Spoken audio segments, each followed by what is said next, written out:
오늘 엄마 온 거 알고 있었어? 알았는데 그냥 깜빡했어요. 초인종 울렸는데 애도 자고 있었고. 깜빡했다고? 경비실에서 엄마가 몇 시간을 기다렸어. 비 맞은 채 젖은 보따리 들고 인터폰에 초인종까지 3번이나 눌렀는데 아무도 안 받았대. 그땐 아기가 열이 있어서 정신이 없었어요. 아기 핑계 대지 마. 홈캠에 다 찍혔어. 초인종 울릴 때 너 거실에 있었어? TV 보고 있었잖아. 화면 다 남아 있어. 내가 폰으로 다 확인했단 말이야. 너한텐 우리 엄마가 비 맞고 온 거 그냥 택배 아저씨처럼 보였던 거야. 나는 우리 엄마가 한 번도 나한테 기대지 않았다는 걸 너무 뒤늦게 깨달았어. 지금까지 혼자 바다에서 물질하고 그 손으로 날 키웠는데 이제 겨우 한 번 몸이 아파서 올라온 걸 너는 그걸 모른 척했어. 나 이번 일 그냥 안 넘어가. 엄마한테 한 이 일 사과 제대로 사과하고 행동 안 바뀌면 이혼이든 뭐든 나 다 생각할 거야. 너 어제 서울에 처음 오는 엄마를 마중도 안 나가고 태풍이 오는데도 찾아오시는 게 그렇게 힘들게 만들고 몇 시간 동안 경비실 앞에 있었어. 아픈 몸에 비도 다 맞고 오한까지 들었는데 문도 안 열어주고 모른 척했어. 내 집 앞에 와서 인터폰 초인종까지 누르는데 너는 그걸 모른 척했지. 알림도 떴고 홈캠에도 얼굴 비쳤고 TV 소리 줄였던 것도 알아. 근데 넌 문도 안 열었어. 그게 뭐야? 아기도 아팠고 나도 아기 보느라 힘들었어. 그리고 몰랐다고. 하루 정도는 찜질방에서 주무실 수도 있는 거 아니야? 당신 너무하는 거 아니야? 지금 새벽 2시가 넘었는데 그 문제로 깨운 건 너무한 거 아니야? 그래, 그럴 수도 있지. 모를 수도 있어. 근데 그 뒤에 찜질방에서 혼자 주무시고 있다는 말 듣고도 단 한마디 사과도 안 했잖아. 심지어 내가 경비실에서 다 물어보고 왔는데도 말이야. 그리고 앞으로 처가에 들어가던 생활비 그거 다 끊을 거야. 그건 왜 그래? 우리 엄마 아빠 지금 원룸에서 겨우 살고 있어. 그거 끊는다는 것은 너무 유치한 거 아니야? 그럼 우리 엄마는 너희 엄마 아빠는 원룸이고 우리 엄마는 찜질방 바닥이면 괜찮아. 그 말에 며느리의 눈동자가 흔들렸습니다. 지금 너무 감정적으로 얘기하는 거야. 이건 너무 갑자기. 감정으로 얘기 안 해. 지금까지 너무 참았던 걸 이제야 말하는 거야. 엄마가 나한테 그런 말씀 안 하셨던 건 나 힘들까 봐였어. 근데 이제 보니까 엄마가 말 안 하는 동안 나는 눈도 감고 있었던 거더라. 안녕하세요. 오늘 사연의 주인공은 경남 사천에서 평생 물질을 해온 해녀 70살 박옥자 할머니입니다. 박씨 할머니는 외아들 하나 바라보며 숨 끊어가며 일했고 서울 큰 병원 의사 된 것만으로도 소원이 없었습니다. 그런데요, 태풍 치던 날 몸이 아파 병원 진료를 받기 위해 서울에 올라간 박씨 할머니를 며느리는 현관문 앞에 세워두고 쳐다보지도 않았다고 합니다. 비에 젖어 떨며 아파트 경비실에 앉아있던 그 밤, 할머니 마음도 같이 얼어붙었습니다. 하지만 그 일로 아들이 내린 결정은 며느리도 처가도 모두 뒤흔들어 놨습니다. 오늘은 태풍보다 더 큰 파도가 박씨 할머니 인생에 들이닥친 이야기입니다. 공감되신다면 구독과 좋아요, 알림 설정 부탁드릴게요. 그리고 정말 진한 감동이 있으니 끝까지 함께 해주시길 바랍니다. 박씨 할머니가 태어나서 지금껏 살고 있는 경남 사천은 바다와 맞닿아 있는 마을입니다. 바닷바람이 골목마다 스며들고 짠내 섞인 삶이 골목 담벼락마다 배어 있었어요. 사천에서 뱃사람과 결혼 후 작은 배를 하나 사서 함께 바다로 나갔습니다. 배도 그물도 함께 손질했고 작은 농사까지 함께 했습니다. 아들이 태어나고 나서 자라는 동안 그녀는 배에 올라 그물을 던졌고 물속에 들어가 조개를 땄고 파도 속에서 거친 숨을 쉬며 살아냈습니다.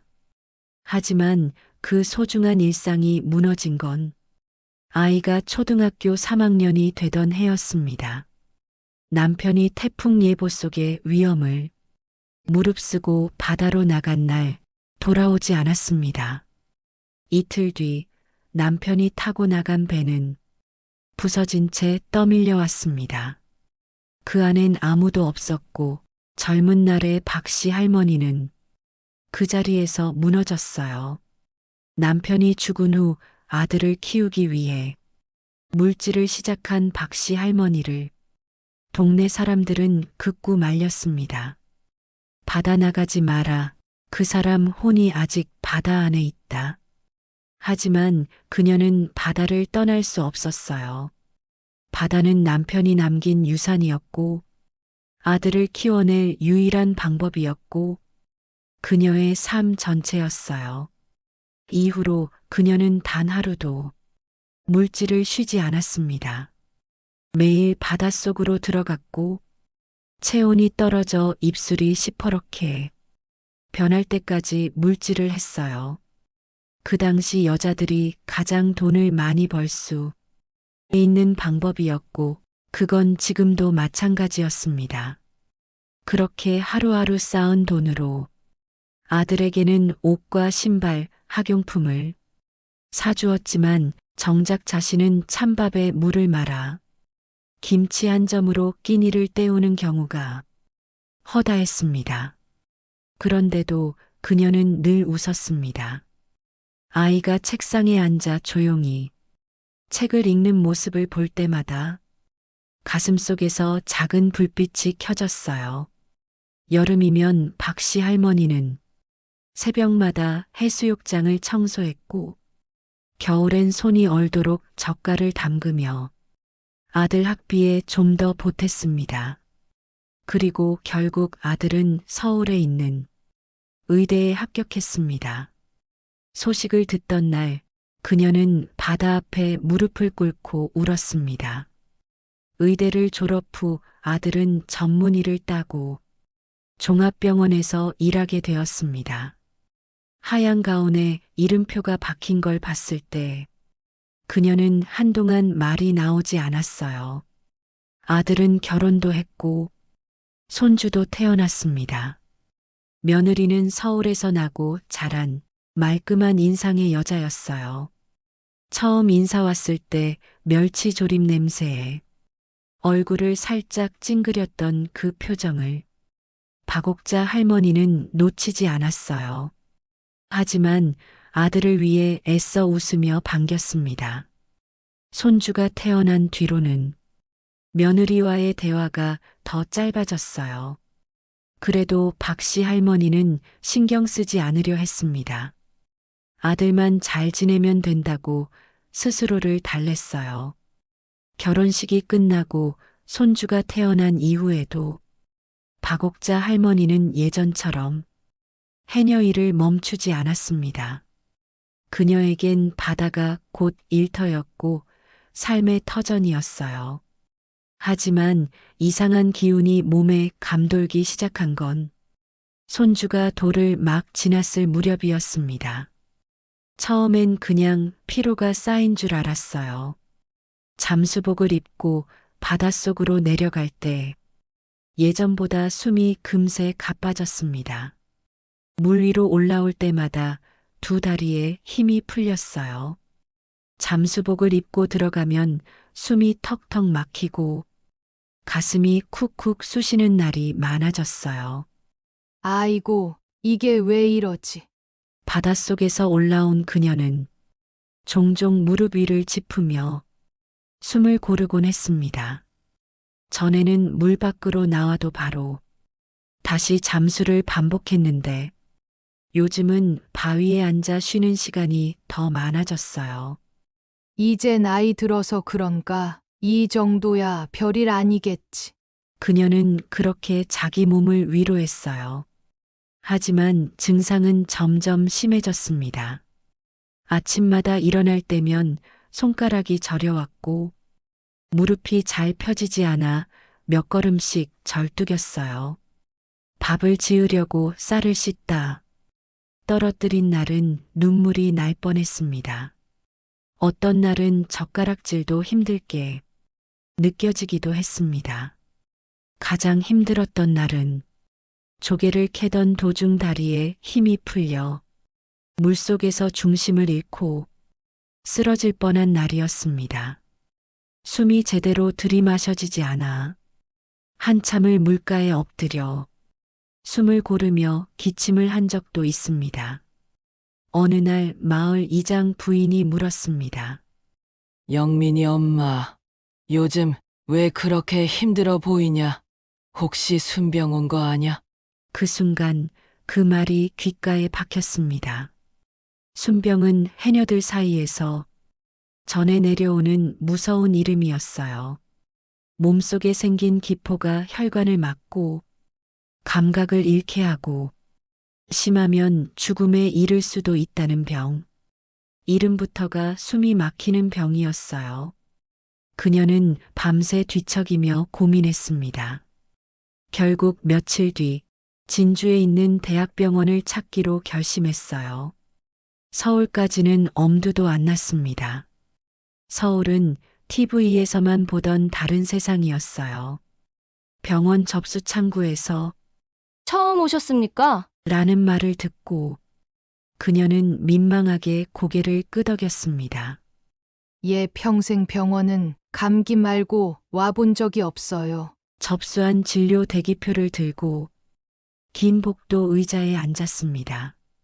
주변 사람들은 휴대폰을 만지작거리며 시간을 보내고 있었어요. 그녀는 작게 접어놓은 손수건을 손에 쥔 채 의자에 조심스레 앉아 허리를 곧게 펴고 기다렸습니다. 왜 여기까지 왔을까? 그냥 좀 더 참고 살지 그랬나?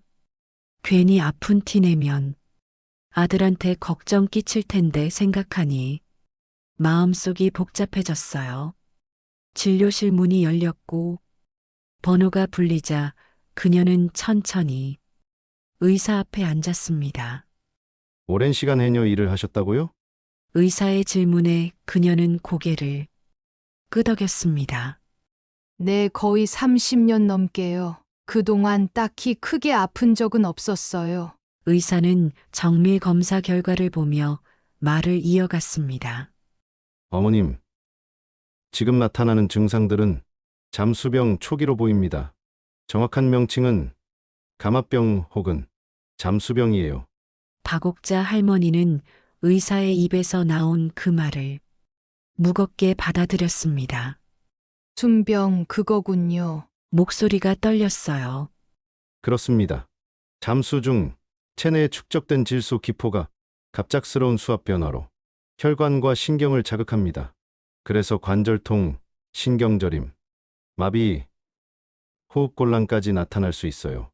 의사는 그녀의 무릎, 손가락 관절, 폐 상태까지 하나하나 설명해 주었습니다. 지금은 진행 초기이긴 하지만 계속 물질하시면 위험할 수 있어요. 어느 날 갑자기 쓰러질 수도 있습니다. 그 말을 듣고도 박옥자 할머니는 아무 말 없이 고개만 끄덕였습니다. 손끝이 저릴 때도 많고 숨이 막힐 때가 있어요. 허벅지에 힘이 빠져서 물속에서 중심 잡는 게 힘들어요. 그녀의 목소리는 낮고 조용했지만 그 안에 스며든 슬픔은 깊었어요. 의사는 단호히 말했습니다. 지금 당장 물질은 중단하셔야 합니다. 그리고 꾸준히 재활과 약물 치료가 필요해요.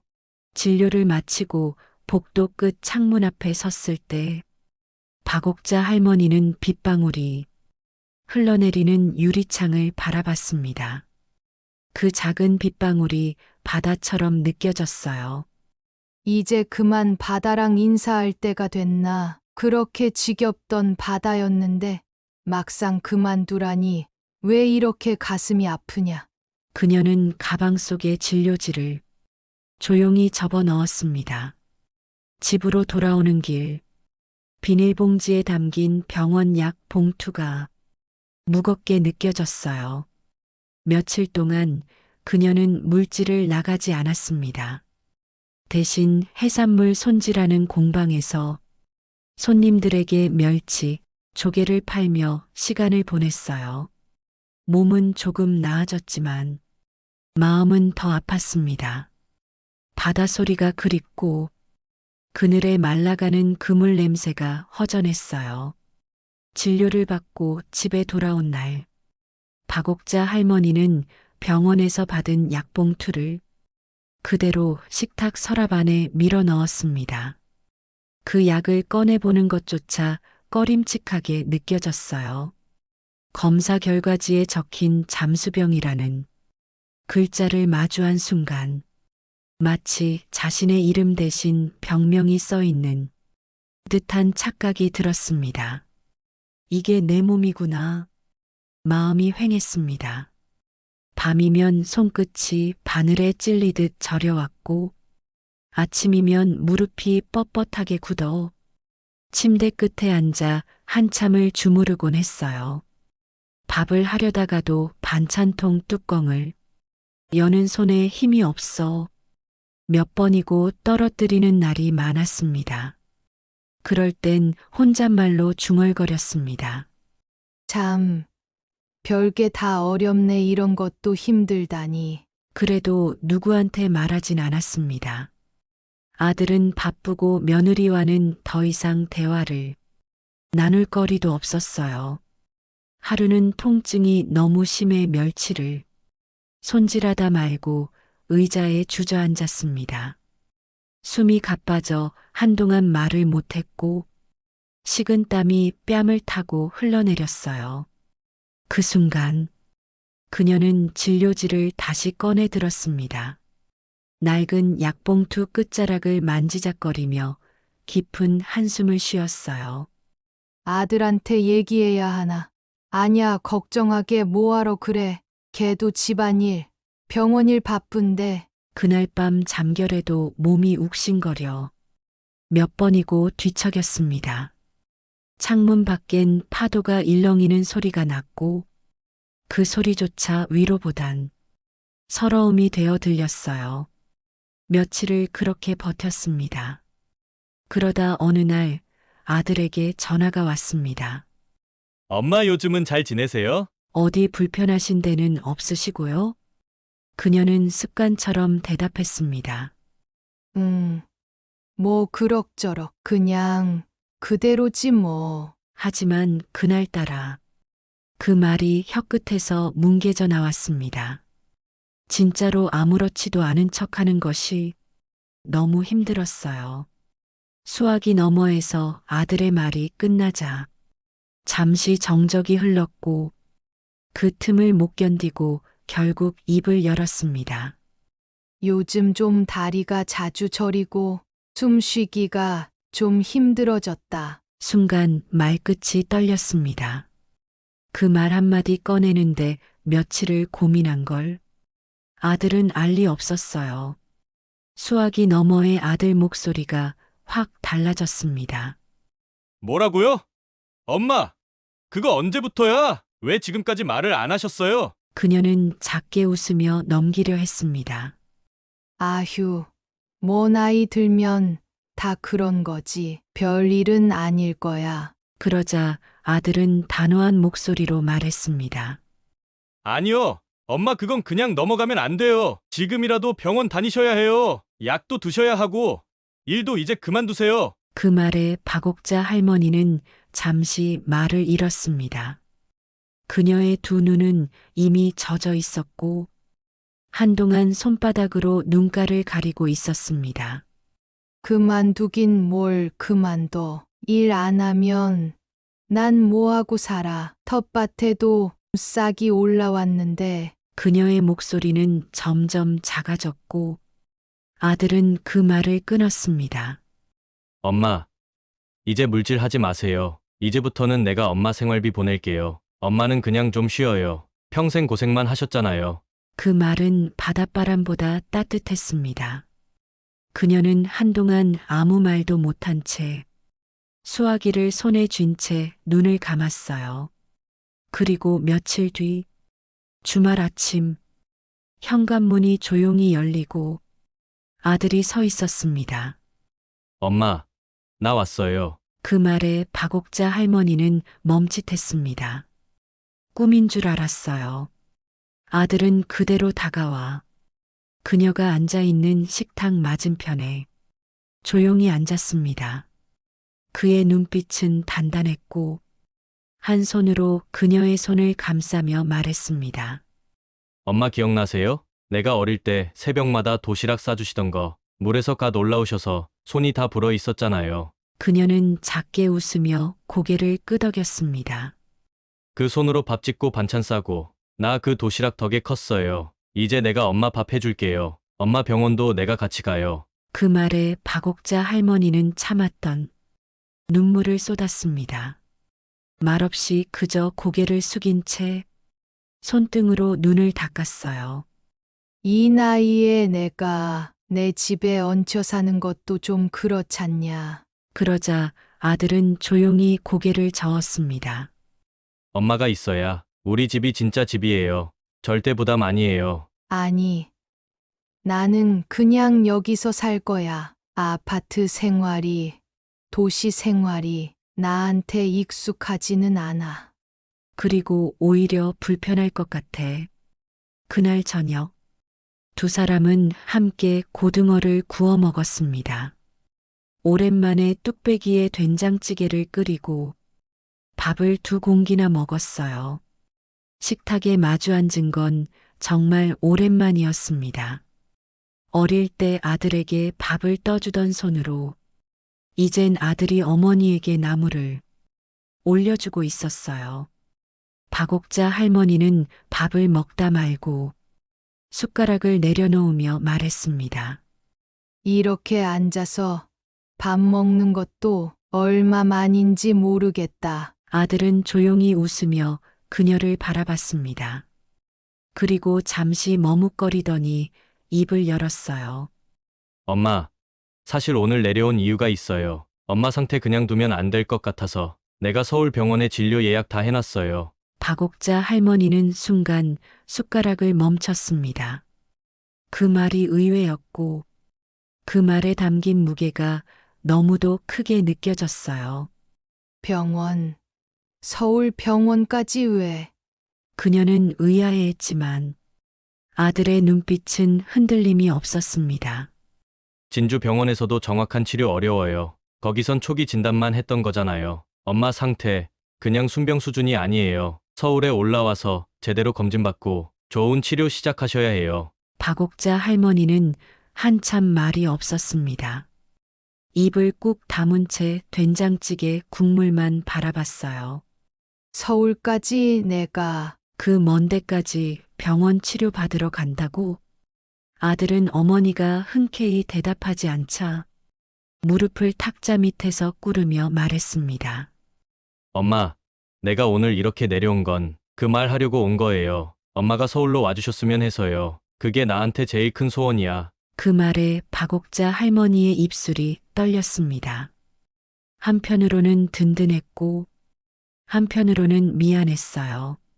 나 괜찮다니까 굳이 서울까지 갈 것까진 없지 않니? 그녀는 고개를 숙이며 말했습니다. 그러자 아들은 천천히 어머니의 손을 잡았습니다. 그 손은 여전히 딱딱했고 거칠었지만 자신을 키워낸 세월이 고스란히 느껴졌어요.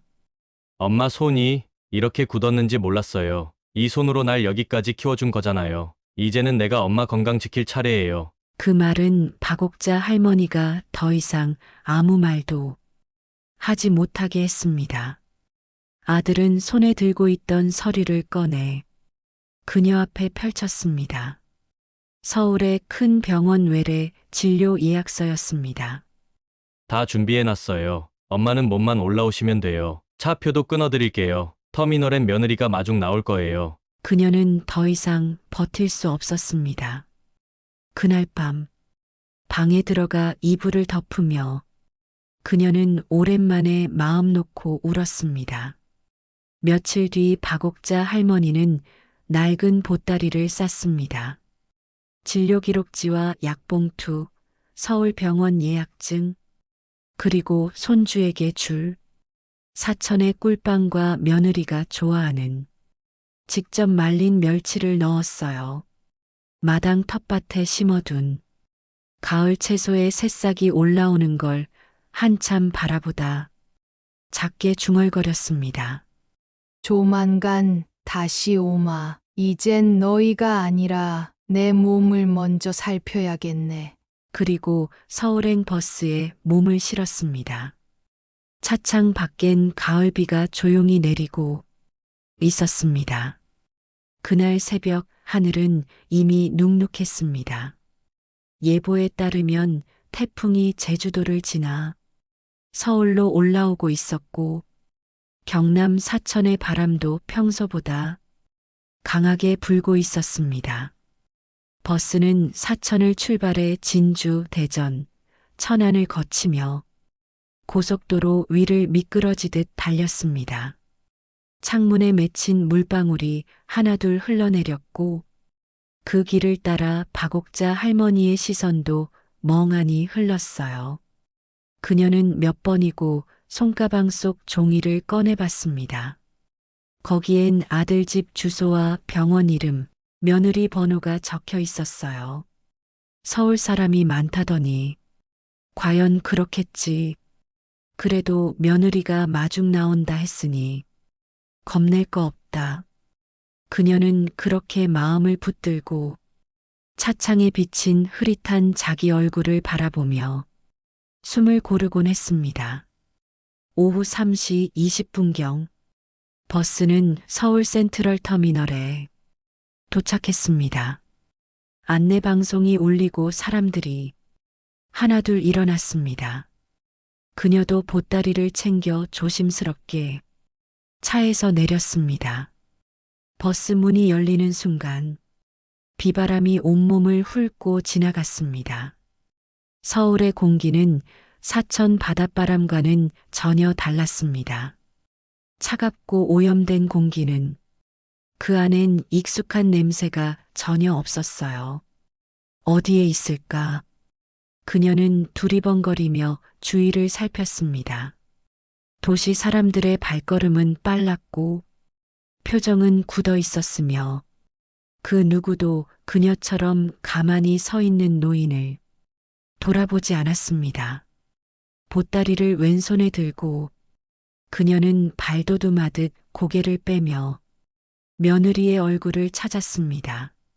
하지만 아는 얼굴은 보이지 않았습니다. 그녀는 수첩을 꺼내며 며느리 번호를 눌렀습니다. 신호음이 울렸습니다. 한 번, 두 번, 세 번, 그리고 그대로 끊어졌어요. 왜 안 받지? 차가 막히나? 설마 잊은 건 아니겠지. 다시 전화를 걸었습니다. 이번에도 같은 결과였습니다. 점점 불안이 커졌습니다. 태풍이 몰려오면서 여름에서 가을로 넘어가는 다소 차가운 바람이 옷깃 사이로 파고들었고 비는 점점 거세졌어요. 박씨 할머니는 휴대폰을 손에 꼭 쥐고 잠시 망설이다. 이번엔 아들에게 전화를 걸었습니다. 신호는 가지 않았고 곧바로 연결이 되지 않는다는 음성이 흘렀습니다. 다급한 마음에 수첩에 적힌 병원 번호로 전화를 걸었고 간호사의 목소리가 들렸습니다. 지금 수술 중이세요. 잠시 후 다시 연락 부탁드립니다. 박옥자 할머니는 그 말을 듣고 손에 힘이 빠지는 걸 느꼈습니다. 그녀는 의자에 조용히 앉았습니다. 서울이라는 데는 이렇게 사람이 많은데 나는 이렇게 혼자일까? 터미널 기둥 아래 사람들 틈에 묻혀 박옥자 할머니는 몇 번이고 주위를 바라봤습니다. 1시간 가까이 지나도 며느리는 나타나지 않았습니다. 박씨 할머니는 떨리는 손으로 아들 집 주소가 적힌 종이를 꺼냈습니다. 그 종이는 벌써 구겨졌고 손가락 마디가 젖어 있어서 잉크가 번져 있었어요. 그냥 가보자. 여기서 계속 있을 수는 없잖아. 하지만 서울 지리를 아는 사람에게 말을 거는 것조차 쉬운 일이 아니었습니다. 사람들은 분주히 움직였고 우산을 쓴 채 귀에 이어폰을 낀 사람들이 대부분이었어요. 마침 눈에 띈 노란 우비를 입은 청소 아주머니에게 다가가 조심스럽게 물었습니다. 저기 이 주소로 가려면 어떻게 해야 하나요? 아주머니는 한참을 보다가 여기서 조금 복잡하실 텐데요. 버스를 타고 2번 갈아타야 해요. 택시는 한 3만 원쯤 나오겠고요. 3만 원, 그 숫자가 그녀의 머릿속에서 맴돌았습니다. 그녀는 고개를 저으며 말했습니다. 버스 알려주시면 타볼게요. 아주머니는 친절하게 노선과 정류장 위치를 설명해 줬지만 그 많은 숫자와 방향이 박옥자 할머니의 귀엔 제대로 들어오지 않았습니다. 지도도 지하철도 환승도 그녀에겐 낯선 말들이었어요. 하지만 물어가면서라도 가야겠다는 생각에 보따리를 움켜쥐고 빗속을 나섰습니다. 첫 번째 버스는 간신히 찾았습니다. 비가 계속 내려서 정류장 안내판은 흐릿했고 버스 도착 시간표는 이해하기 어려웠어요. 그녀는 눈에 들어오는 버스를 타고 사람들에게 조심스레 물었습니다. 이 아파트는 어디서 내려야 해요? 학생은 휴대폰을 보며 알려줬고 박씨 할머니는 고맙다고 몇 번이나 인사했어요. 2 정거장 뒤 버스에서 내린 다음 다시 버스 번호를 찾으려 했습니다. 하지만 방향을 잘못 잡았다는 걸 깨닫기까지 다시 5분, 10분이 지나야 했습니다. 길을 헤매는 동안 태풍 때문에 오는 비는 옷을 완전히 적셨고 신발은 이미 물이 차서 걷는 발소리마다 물소리가 났어요. 사람들은 여전히 빠르게 움직이고 있었고 박씨 할머니는 그 흐름 속에 혼자서 거꾸로 걷는 기분이 들었습니다. 서울은 크고 표지판은 어렵고 건물은 높았어요. 이게 어디쯤일까? 박옥자 할머니는 혼잣말을 하며 3번째 사람에게 길을 물었습니다.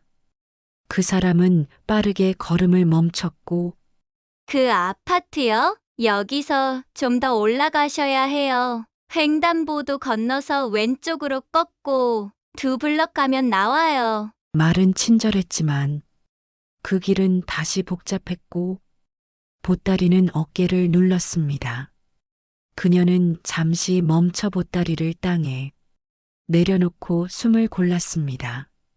몸도 무거웠지만 마음은 그보다 더 무거웠어요. 그녀는 그날 낯선 도시 한복판에서 자신이 외톨이라는 걸 너무도 선명하게 깨달았습니다.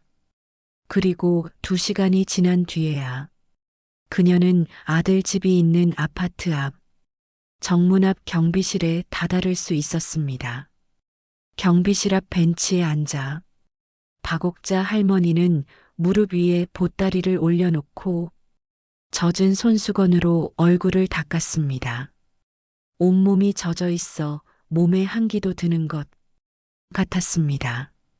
비닐로 감싼 보따리는 벌써 가장자리가 젖어 있었습니다.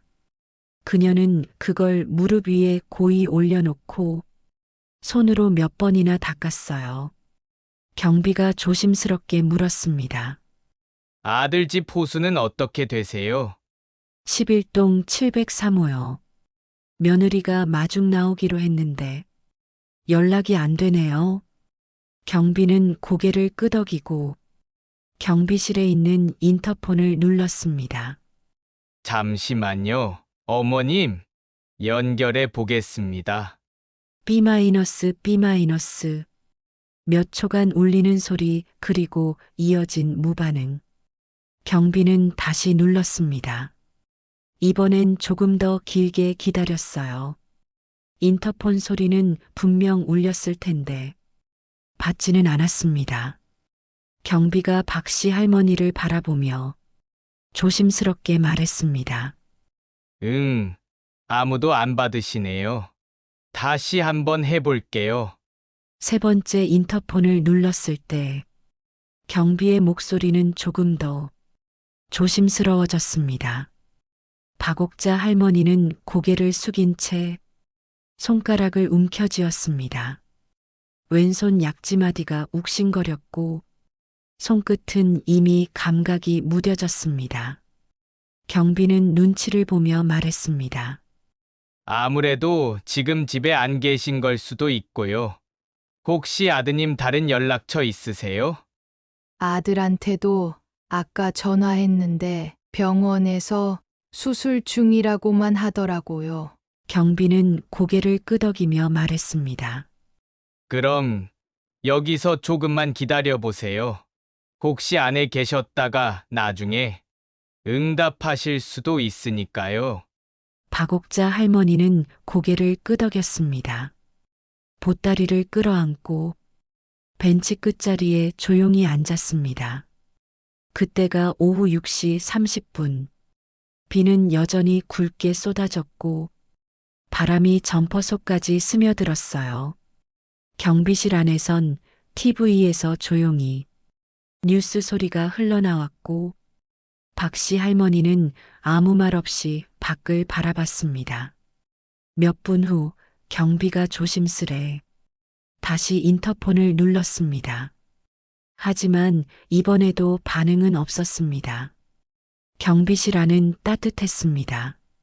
하지만 밖에선 여전히 비가 내렸고 시간은 어느덧 저녁 7시를 넘기고 있었어요. 경비원은 그녀를 흘끗 보며 작게 한숨을 내쉬었습니다. 그는 70대 초반쯤 되어 보이는 남자였고 오랜 시간 이곳에서 일한 듯한 말투였어요. 어머님, 참 복이 안 됐습니다. 이런 날씨에 여기까지 오셔서. 그녀는 고개를 저으며 말했습니다. 며느리가 마중 나온다 했는데 비가 와서 못 온 모양이에요. 아들한텐 연락이 안 되고. 경비는 잠시 말이 없었습니다. 그리고 조심스럽게 입을 열었어요. 자식이라는 게 기대하면 실망만 더 큽니다. 저도 그랬거든요. 다 퍼줬지요.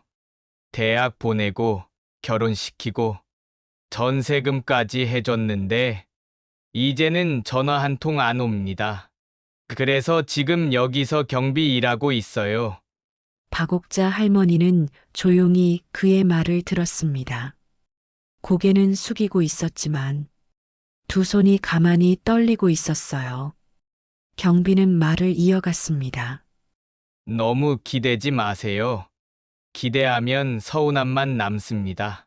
기다리지도 마시고요. 그 말은 위로 같기도 하고 현실 같기도 했습니다. 박옥자 할머니는 그 말에 뭐라 대답할 수가 없었어요. 그녀의 얼굴엔 슬픔도 체념도 아닌 그저 그래도 어쩌겠냐는 표정이 떠 있었습니다. 잠시 후 경비는 뭔가 결심한 듯 말했습니다. 제가 한번 같이 가보죠. 초인종을 직접 눌러볼게요. 혹시 안에 계시면 열어주실 수도 있으니까요. 박옥자 할머니는 고개를 들었습니다. 그녀는 말없이 보따리를 다시 들었습니다.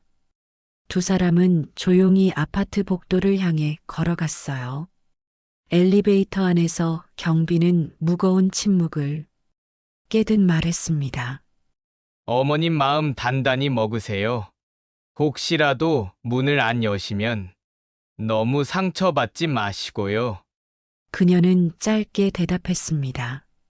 그냥 얼굴만 보면 돼요. 밥은 안 줘도 돼요. 문이 열리고 두 사람은 조심스럽게 현관 앞에 섰습니다. 경비가 벨을 눌렀습니다. 딩동.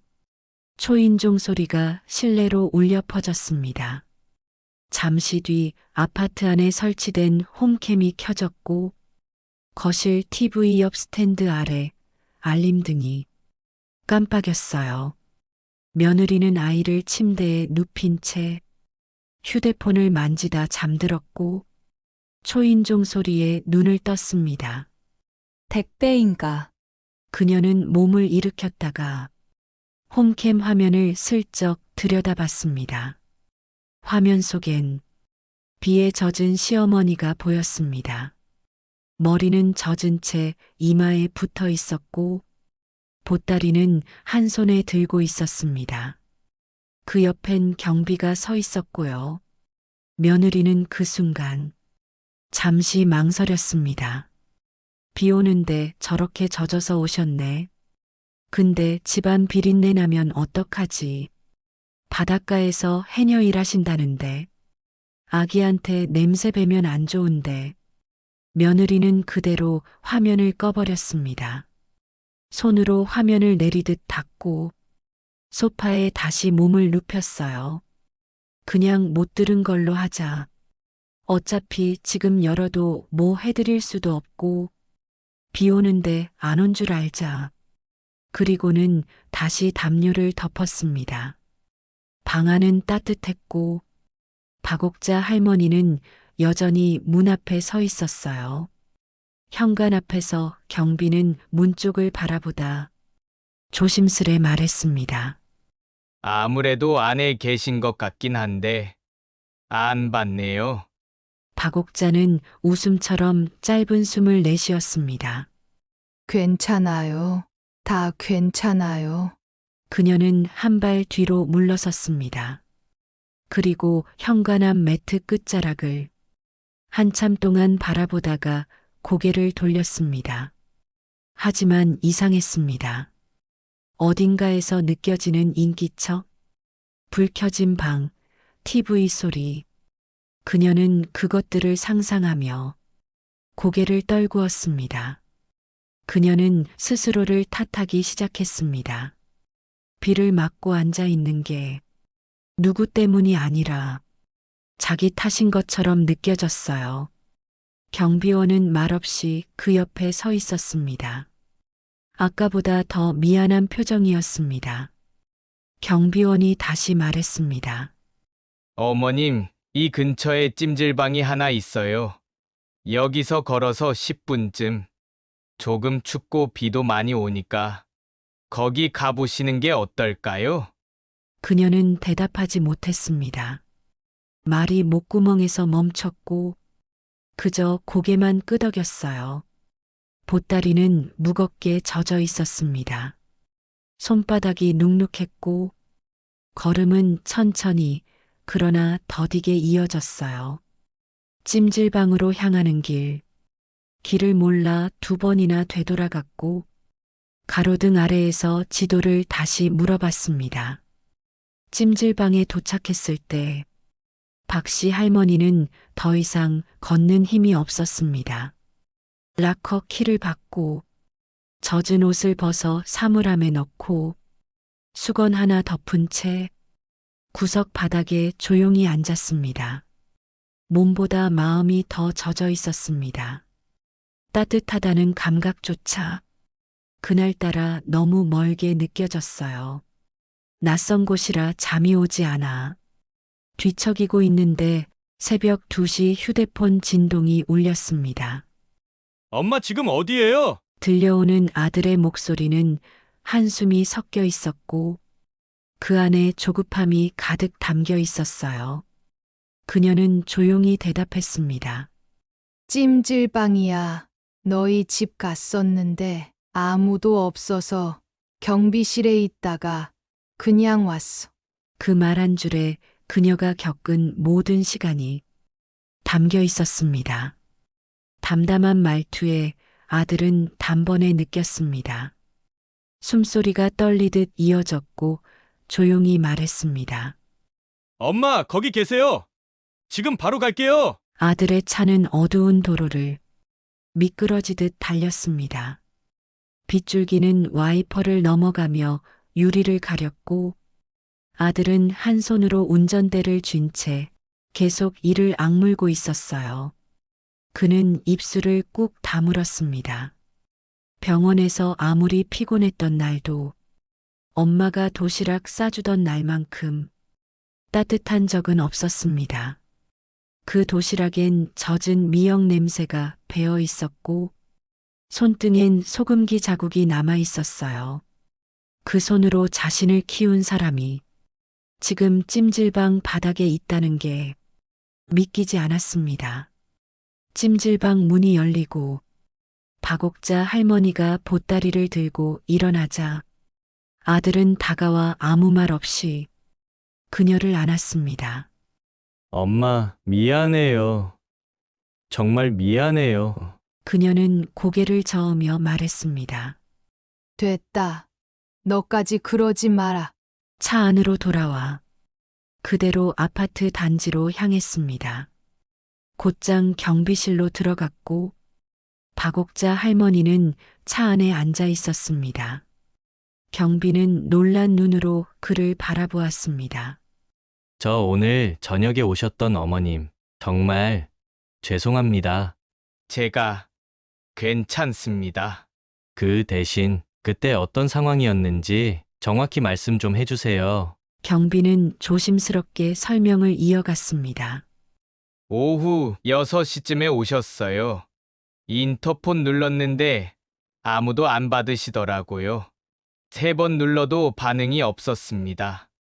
그래서 잠깐 벤치에 앉아 계셨고 1시간 넘게 기다리셨어요. 도저히 안 되겠다 싶어 제가 모시고 올라가서 현관 초인종을 눌렀는데 그것도 안 받으시더라고요. 그럼 집 안에 불은 켜져 있었어요? 예, 불도 들어오고 TV 소리도 났던 걸로 기억합니다. 저도 좀 이상해서 다시 여러 번 눌러봤는데 아들의 눈빛이 흔들렸습니다. 그는 말없이 고개를 끄덕였고 곧장 집으로 올라갔습니다. 현관문을 열자 거실 불은 희미하게 켜져 있었고 안쪽 방에선 아이가 자고 있었어요. 소파엔 며느리가 담요를 덮은 채 반쯤 눈을 뜬 채 앉아 있었습니다. 왔어요?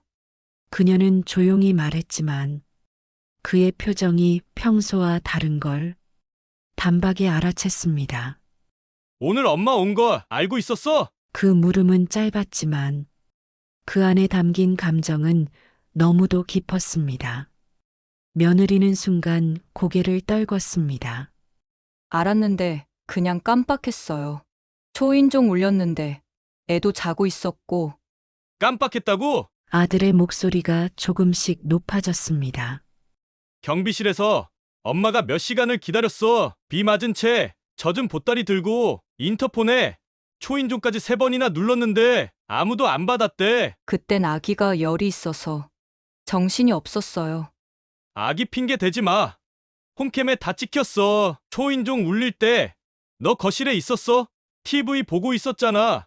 화면 다 남아 있어. 내가 폰으로 다 확인했단 말이야. 며느리는 말문이 막혔고 아들은 한 걸음 앞으로 다가서더니 폰으로 홈캠에서 다운로드 받은 영상을 그대로 보여주었습니다. 너한텐 우리 엄마가 비 맞고 온 거 그냥 택배 아저씨처럼 보였던 거야? 며느리는 아무 말도 하지 못했습니다. 아들은 손으로 이마를 문지르며 속삭이듯 말했습니다. 나는 우리 엄마가 한 번도 나한테 기대지 않았다는 걸 너무 뒤늦게 깨달았어.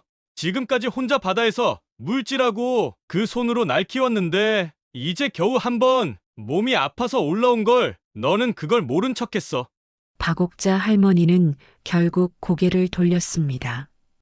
하지만 그 말은 할머니가 며느리를 마주하지 않아도 모두 들을 수 있었어요.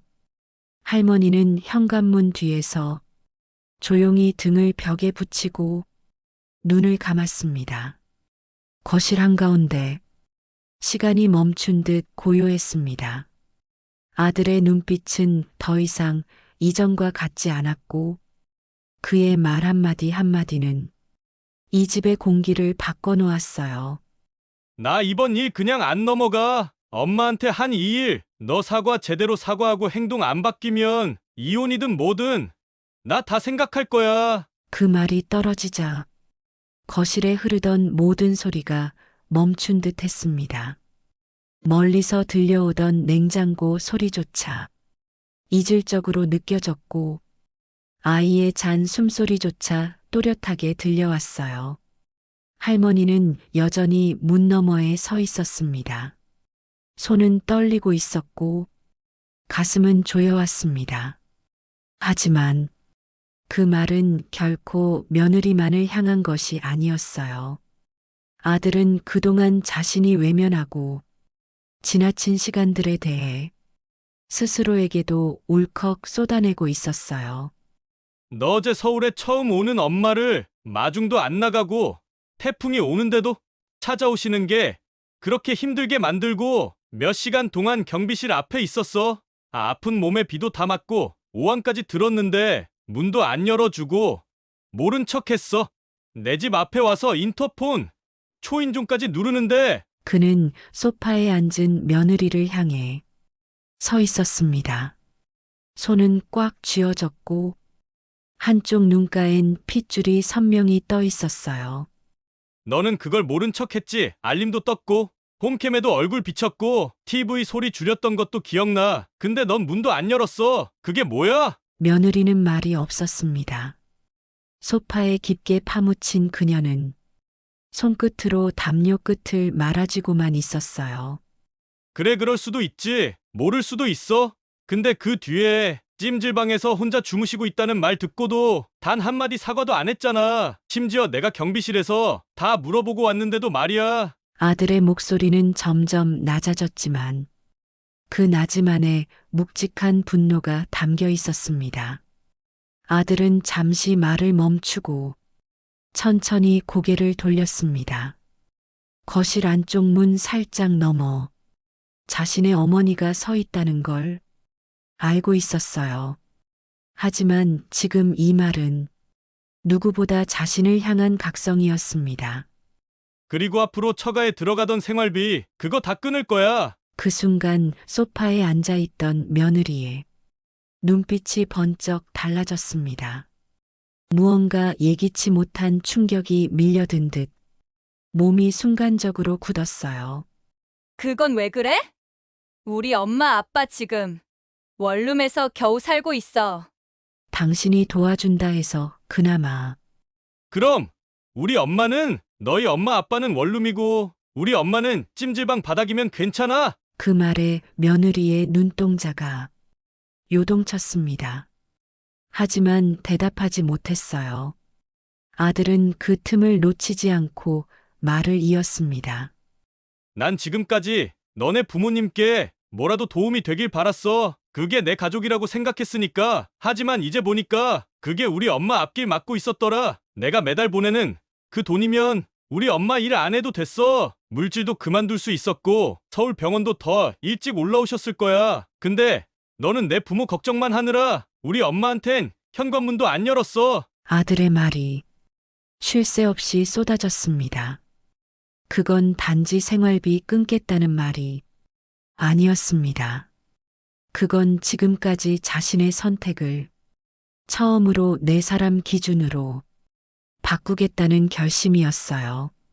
이제 난 내 사람 지킬 거야. 내 기준에서 내 엄마, 내 아이, 그게 먼저야. 그 말은 이 집의 공기, 기류, 눈빛, 모든 것을 뒤흔들었습니다.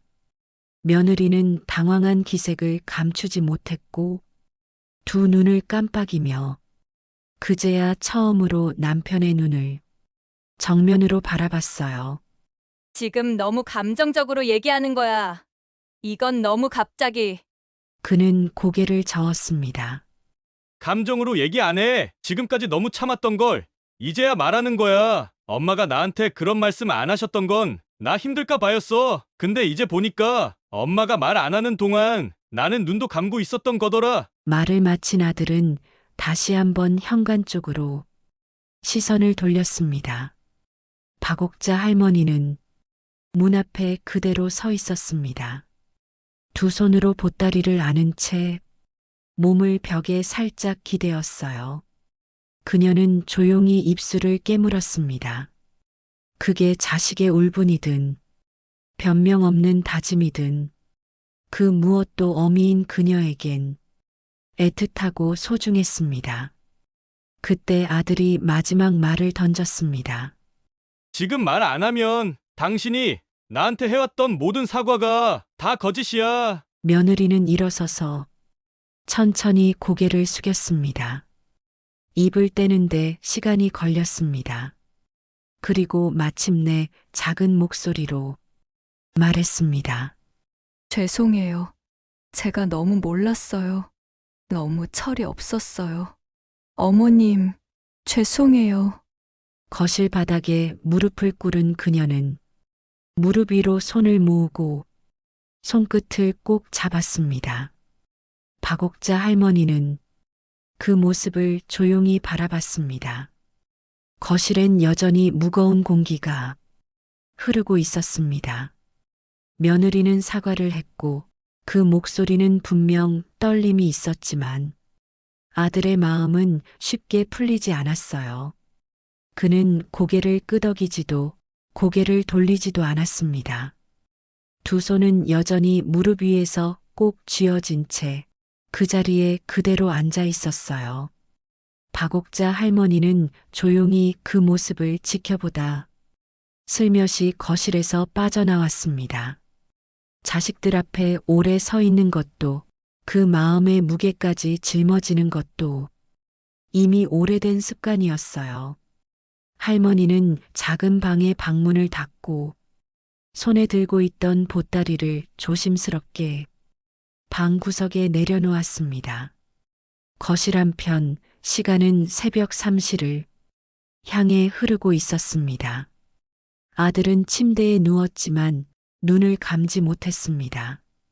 심장은 여전히 쿵쿵 뛰고 있었고 잠이 아니라 뜨거운 피가 몸을 끓이고 있었어요.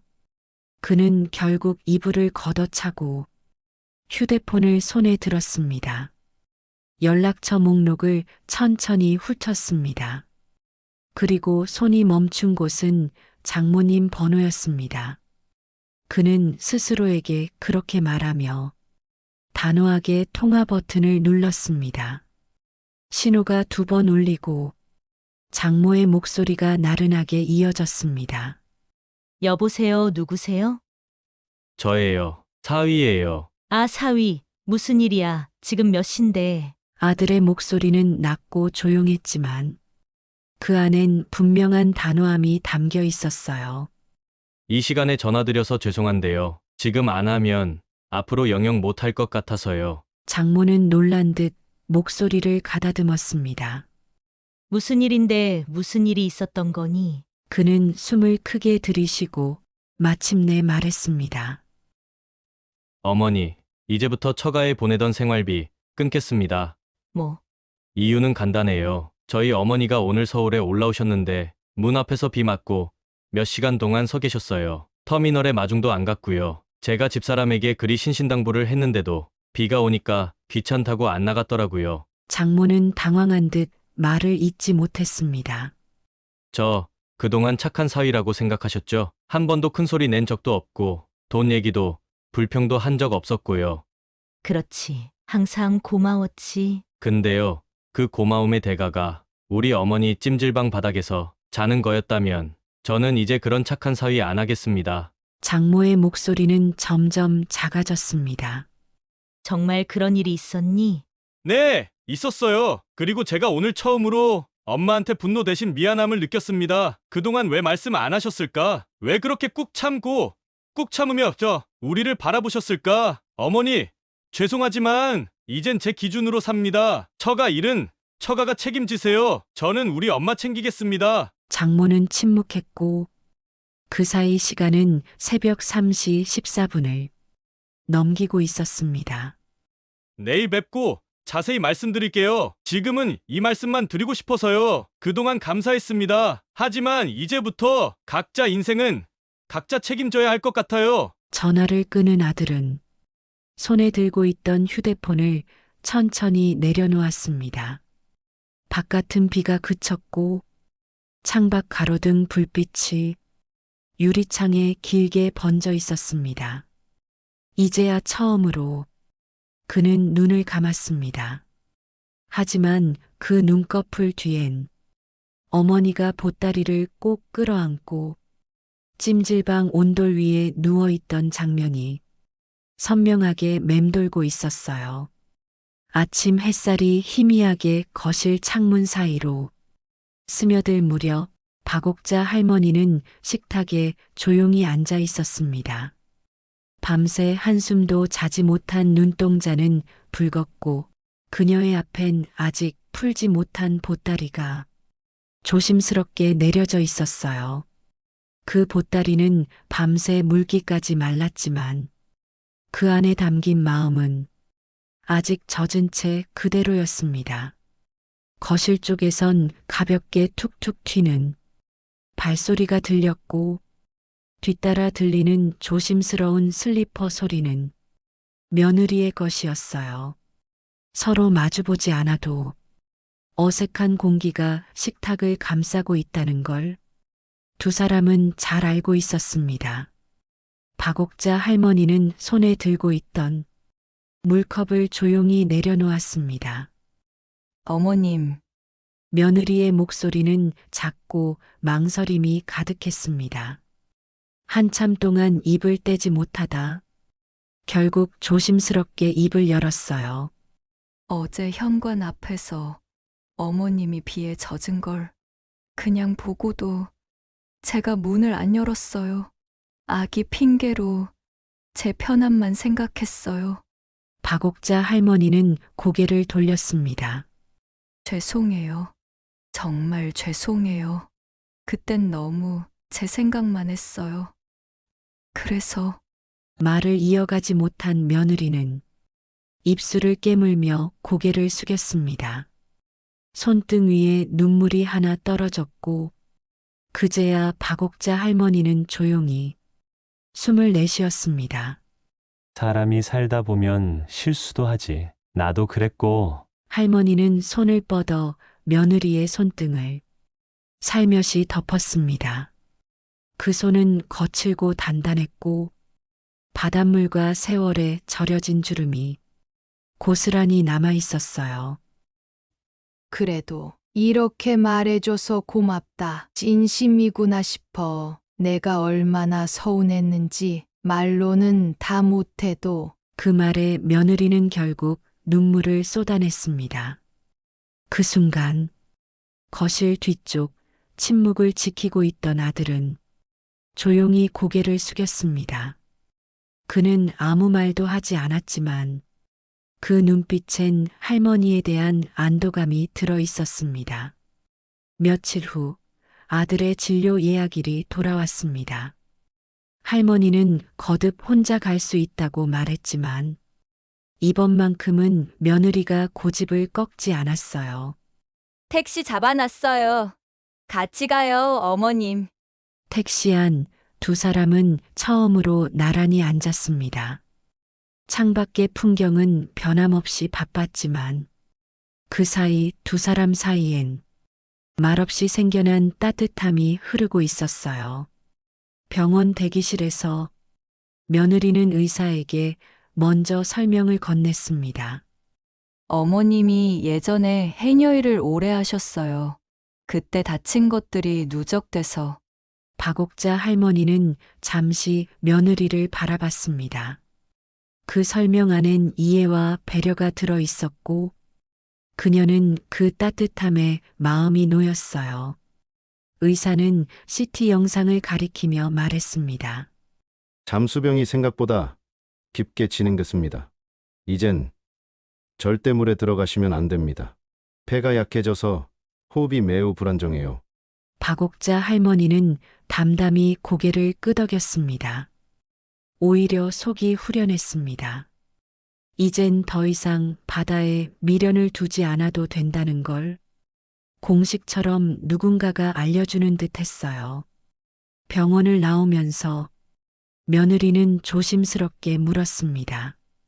이제 물질 안 하실 거죠? 응. 이제 너희랑 손주 보는 재미로 살지 뭐. 그 말에 며느리는 처음으로 환하게 웃었습니다. 그 웃음은 예전 생선 손질 냄새에 인상 쓰던 표정과는 전혀 달랐어요. 그리고 주말 초인종 소리가 울렸습니다. 문을 열자 아들의 장인과 장모가 서 있었습니다. 손에는 과일 박스 하나가 들려 있었습니다. 정말 죄송합니다. 장인은 허리를 깊이 숙였고 장모는 눈물을 훔치며 말했습니다.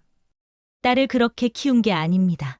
저희가 너무 몰랐어요. 자동께 그런 일이 있을 줄은. 박옥자 할머니는 그들을 한참 바라봤습니다. 그리고 조용히 고개를 끄덕였습니다. 사람이 살다 보면 다 모를 수도 있는 거죠. 그 애가 사과했고, 이젠 괜찮아요. 이미 다 지났어요. 장인은 눈시울을 붉히며 말했습니다.